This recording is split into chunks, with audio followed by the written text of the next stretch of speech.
Comme on dit jamais 203, la Bourse de Paris a aligné en cette séance un nouveau record historique à 7 485 points.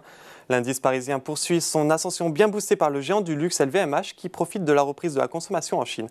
Le CAC 40 termine la séance sur une hausse de 1,13% vers les 7 480 points, dans un volume d'échange de 3,3 milliards d'euros à la clôture. Du côté des valeurs, je vous le disais, la première capitalisation boursière LVMH a pulvérisé les attentes avec une croissance des ventes au premier trimestre 2 fois supérieure aux prévisions. Le groupe dépasse les 440 milliards d'euros de capitalisation et voit son cours augmenter de 5,65% sur la journée. Dans son sillage, l'autre géant du luxe, Hermès, évolue de 3,07% alors que les résultats du premier trimestre seront publiés demain.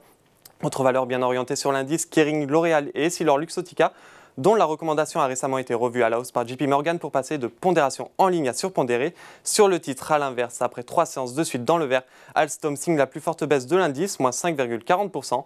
On note que Carrefour et Capgemini cèdent également du terrain sur cette séance. On passe maintenant au SBF 120. Contre toute attente, Orpea se démarque avec une progression fulgurante de plus de 11%. Situation différente pour Verallia car Exane BNP Paribas abaisse son opinion sur le titre, passant d'une recommandation de surperformance à neutre. ICAD et ALD sont aussi en territoire négatif. Enfin, un début en bourse plutôt compliqué pour Florantes qui perd 2,66%, reflétant certainement un manque d'appétit des investisseurs pour les IPO. Puis on termine par les marchés américains. Les indices outre-Atlantique progressaient en territoire positif à la clôture parisienne.